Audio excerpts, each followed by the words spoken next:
Welcome to cooking it simple. ഞാൻ ജെസി.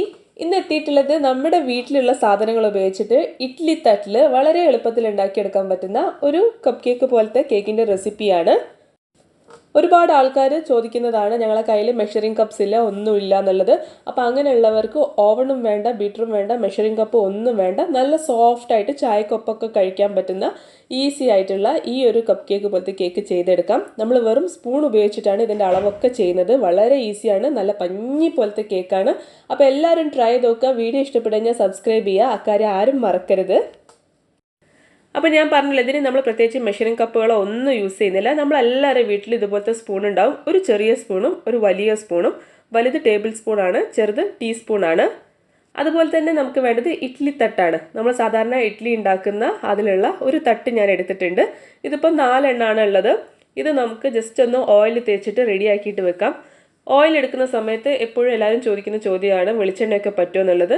വെളിച്ചെണ്ണ flavour ഉള്ള ഓയിലാണ്. അത് വെച്ചിട്ട് ഉണ്ടാക്കി കഴിഞ്ഞാൽ വെളിച്ചെണ്ണേൻ്റെ ടേസ്റ്റ് വരും. അപ്പം ഫ്ലേവർ ഇല്ലാത്ത ഏത് ഓയിൽ നിങ്ങൾക്ക് യൂസ് ചെയ്യാം. ഞാനിപ്പോൾ സാധാ സൺഫ്ലവർ ഓയിലാണ് എടുത്തിട്ടുള്ളത്.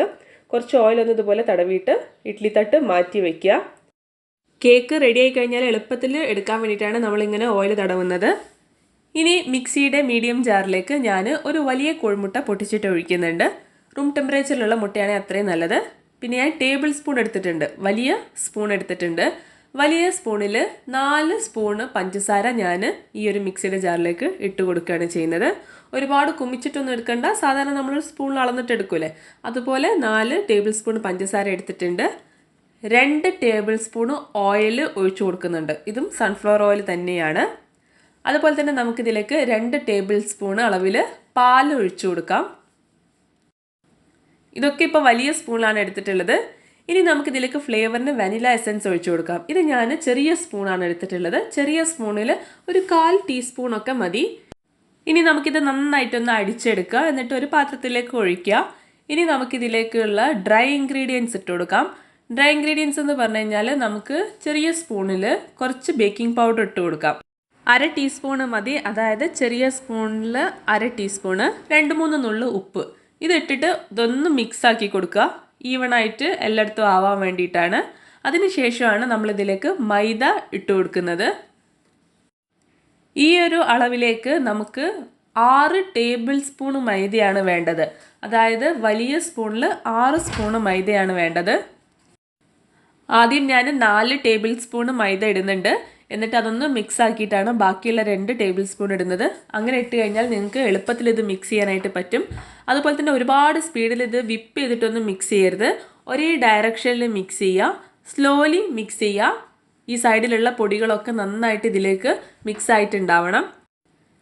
ഞാൻ 4 ടേബിൾ സ്പൂൺ മൈദ ഇട്ടത് മിക്സ് ആക്കിയിട്ടുണ്ട്. ഇനി ബാക്കിയുള്ള 2 ടേബിൾ സ്പൂണും കൂടെ ഇട്ടിട്ട് മൊത്തം 6 ടേബിൾ സ്പൂൺ ആവും. അപ്പോൾ നമുക്ക് ഇതും കൂടെ ഒന്ന് മിക്സ് ചെയ്തിട്ട് എടുക്കുക. ഞാൻ വീഡിയോ സ്പീഡാക്കിയിട്ട് കാണിക്കുന്നതുകൊണ്ടാണ്. ഇത് മെല്ലെയാണ് മിക്സ് ചെയ്യേണ്ടത്. ഒരുപാട് എയർ ഒന്നും ഇതിൻ്റെ അകത്തേക്ക് ഇൻകോപ്പറേറ്റ് ചെയ്യരുത്. ഇത് മിക്സ് ചെയ്ത് കഴിഞ്ഞാൽ ഇതിൻ്റെ കൺസിസ്റ്റൻസി എങ്ങനെയാണെന്നുള്ളത് ഞാൻ കാണിച്ചു തരാം. അപ്പോൾ ഇങ്ങനെയാണ് നമ്മളിതിൻ്റെ ബാറ്റർ ഉണ്ടാക്കുന്നത്. വളരെ സിമ്പിളാണ്, നിങ്ങൾക്ക് നോക്കിയാൽ തന്നെ മനസ്സിലാവും. വീട്ടിലുള്ള ചേരുവകളും വീട്ടിലുള്ള സാധനങ്ങളും ഉപയോഗിച്ചിട്ട് എളുപ്പത്തിൽ ഉണ്ടാക്കിയെടുക്കാൻ പറ്റുന്ന ഒരു വനില കേക്കാണ് ഇത്. അപ്പോൾ ദാ ഈ ഒരു പാകത്തിലാണ് നമ്മുടെ ബാറ്റർ ഉണ്ടാവുക. ഇഡ്ഡലി മാവിൻ്റെ ആ ഒരു തിക്നെസ് ആണ് ഇതിനുള്ളത്.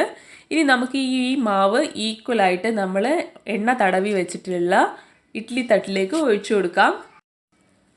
എല്ലാത്തിലും ഈക്വലായിട്ട് വേണം ഒഴിച്ചു കൊടുക്കാനായിട്ട്. അതുപോലെ തന്നെ ഫുള്ളായിട്ട് ഒഴിക്കരുത്, കാരണം ഇത് ബേക്കായി വരുന്ന സമയത്ത് പൊങ്ങി വരും. അപ്പോൾ അതിനുള്ള കുറച്ച് സ്പേസും കൂടെ നിങ്ങൾ വെക്കണം. ഇതിപ്പം 4 കേക്ക്, ഇതുപോലത്തെ 4 കേക്ക് ഉണ്ടാക്കാനുള്ള മെഷർമെൻ്റ് ആണ് നമ്മളിപ്പോൾ ചെയ്തിട്ടുള്ളത്. ഇനി നമുക്കിതൊന്ന് ടാപ്പ് ചെയ്ത് കൊടുക്കാം.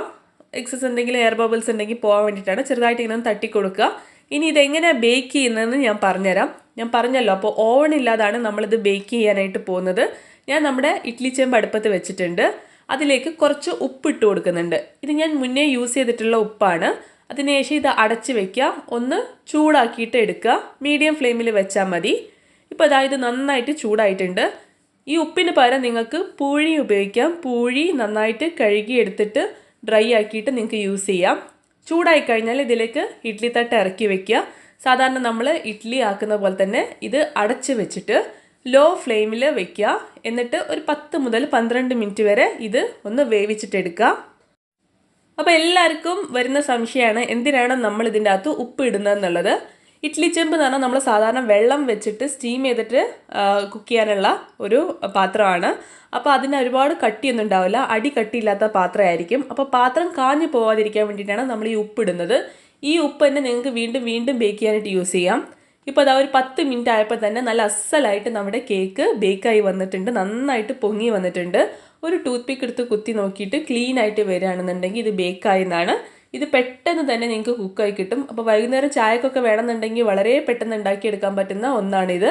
അപ്പോൾ അതാ നമ്മുടെ പാത്രം ഒന്നും ആയിട്ടില്ല, ഉപ്പും ഒന്നും ആയിട്ടില്ല. ഇത് ചൂട് തടഞ്ഞു കഴിഞ്ഞാൽ ഒരു പാത്രത്തിലിട്ടിട്ട് അടച്ച് വെക്കുക. എന്നിട്ട് നിങ്ങൾക്ക് അത് വീണ്ടും വീണ്ടും ബേക്കിങ്ങിനായിട്ട് യൂസ് ചെയ്യാം. കേക്ക് ചൂട് തടഞ്ഞു കഴിഞ്ഞാൽ നിങ്ങൾക്ക് ഈ പാത്രത്തിൽ നിന്ന് പുറത്തേക്ക് എടുക്കാം. നല്ല ഈസി ആയിട്ട് തന്നെ വിട്ട് കിട്ടും. ഇതാ കണ്ടല്ലോ, അടിഭാഗം നന്നായിട്ട് ബ്രൗൺ കളറായി വന്നിട്ടുണ്ട്, മുകളിൽ നന്നായിട്ട് പൊങ്ങി നല്ല സോഫ്റ്റായിട്ട് നിൽക്കുന്നുണ്ട്. ഇതിന് ഒരു കപ്പ് കേക്കിൻ്റെ ടെക്സ്ചറും ഫ്ലേവറും ആണ് ഉണ്ടാവുക. കുട്ടികൾക്കൊക്കെ എളുപ്പത്തിൽ ഉണ്ടാക്കി കൊടുക്കാൻ പറ്റുന്ന ഒന്നാണ്. അപ്പോൾ ഇനി നിങ്ങൾക്ക് ഇങ്ങനത്തെ കപ്പ് കേക്കൊക്കെ ഉണ്ടാക്കണം എന്നുണ്ടെങ്കിൽ നിങ്ങൾക്ക് ഓവൺ നോക്കിയിട്ടോ അല്ലെങ്കിൽ മെഷറിംഗ് കപ്പ് ഒന്നും നോക്കിയിട്ട് നടക്കണ്ട, ഈസിയാണ്. അപ്പോൾ എല്ലാവരും തീർച്ചയായിട്ടും ഇതൊന്ന് ട്രൈ ചെയ്ത് നോക്കണം. വീഡിയോ ഇഷ്ടപ്പെട്ട് കഴിഞ്ഞാൽ ചാനലൊന്ന് സബ്സ്ക്രൈബ് ചെയ്യണം. നമുക്ക് പുതിയ വീഡിയോ ആയിട്ട് കാണാം. അതുവരെ എല്ലാവരും സേഫായിട്ടിരിക്കുക. താങ്ക്